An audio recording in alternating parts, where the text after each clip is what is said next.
mid marka siyaasiya oo idaacad ka qayliyey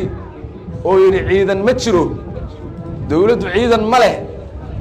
hal guuta meel ma joogto hal urur ma leh iyo mid kale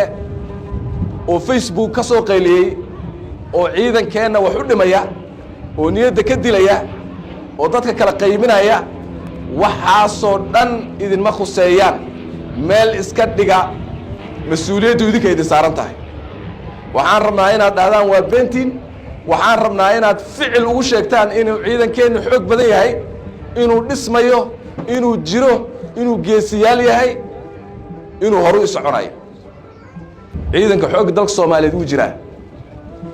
sharaf buu leeyahay hadduusan jirinna 26 Juun iyo 1 Luulyo sidaad aragteen ee sharafta leh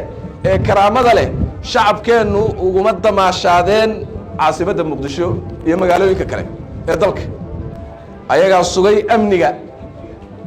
ayagoo kaashanaya ciidamadeena kale qalabka sida waxaan rabaa inaan halkan uga mahad celiyo askari kasta sargaal kasta oo ka tirsan ciidamada qalabka sida waxaan leeyahay waa mahadsantihiin sida aad naftiina u horeysaan waad ku mahadsantihiin sida aad u dadaalaysaan annaguna waxaan idin ballan qaadaynaa dawladdani inay ka shaqayn doonto haddii ilaahay yidhaahdo sii labalaabi doonto sii xoojin doonto dhismaha ciidamada qalabka sida hadday noqoto tiro iyo hadday noqoto yaba maxaa jira waxaan ognahay in ay meesha ay ka bilaabmayso qarannimadu ku dhammaanayso inay tahay amniga dalka amniga markaynu sugno haddii ilaahay yidhaahdo midnimadeenna xoojinno dadkeenna Soomaaliyeed awooddii aan u celinno oo madaxdooda ayagu ay doortaan aan la soo baxno khayraadkeenna dalka ku jira markaas ayaynu la sinmaynaa caalamka kale markaas ayaynu joognaa xilligii aynu faani lahayn markaas ayaynu joognaa xilligii aan majdigeennii iyo sharafteenii iyo karaamadeenii aan dib u soo ceshan lahayn ubadkeenna ubadkiisa ay ku faani lahaayeen wixii aynu inagu qabannay ma dhowin bilowgii baan taagannahay laakiin niyad bir aan haynaa waxaana noo muuqda mustaqbal aad iyo aad u qurux badan ilaahay baana siiyey dalkan barwaaqada ah laakiin waxaan joognaa xilligii aan ka faa'iidaysan lahayn si aan uga faa'iidaysanna caqabadaha inaan tirtirno waaye caqabadda ugu horeysana waa khawaarijta marka dabargoynta khawaarijtu waa priority waa meesha koobaad aan ka bilaabayno midnimada dalku waa inoogu xigtaa waa inuu dalkan mid noqdaa ma kala qaybsami kara dalkan kala qoqob ummadeenna ma ogolin qabyaalad ma ogolin kala qaybin ma ogolin waxaan rabnaa dalkan inuu horu socdo burbur baa inagu dhacay dhowr iyo 30 sano soo socday dadkeenna dhibaato badan baa gaadhay xanuuno badan baa ina gaaray dhibaatooyin badan baa inagu soo dhacay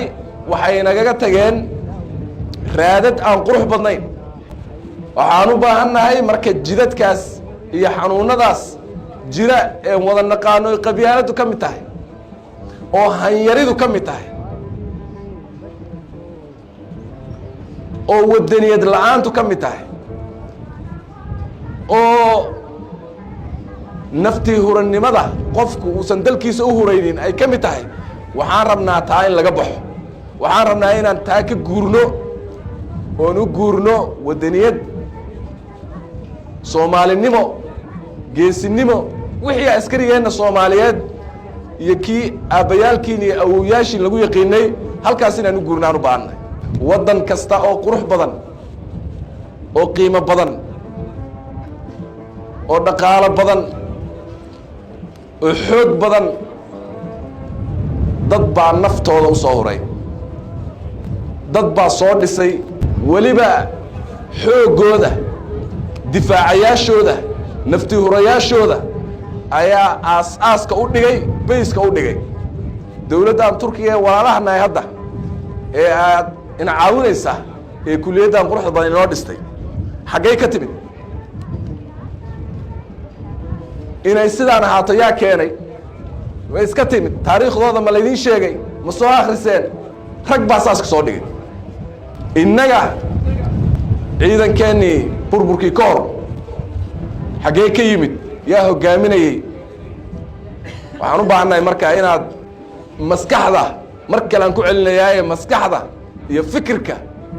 iyo caqiidada iyo doctrinka guud ahaan ciidankeennu waxaan rabnaa siyaabaha hadda uu yahay siyaabo ka beddelan inay noqdaan aan rabnaa taliya waxaan rabnaa jid cusub inay jeexdaan aan rabnaa wax badan baan dadaalnay saraakiil badan baa nagaga dhimatay jihaad badan baan galnay dhul badan baa la xoreeyey laakiin haddana waxaan rabnaa kii mid ka sii duwan oo ka sii fiican inaan qaadnaan rabnaa horseed inaad ka noqotaanaan rabnaa marka horseed inaad ka noqotaanaan rabnaa ilaahay idankiis fiildigaa tegi doontaan waad arki doontaan waxaan rabnaa in la yidhaahdo wiilashii soo garaajuweyd gareeyey ee dufcadaas ahaa iyo gabdhihiiba waxay la yimaadeen wax ka duwan wixii hore jidkii caddaa baan cagta saarnay insha allah kama leexan doonno idinkuna hormuud baad ka tihiin aad iyo aad aad u mahadsan tihiin dhammaantiin asalaamu calaykum waraxmat ullaahi wabarakaatu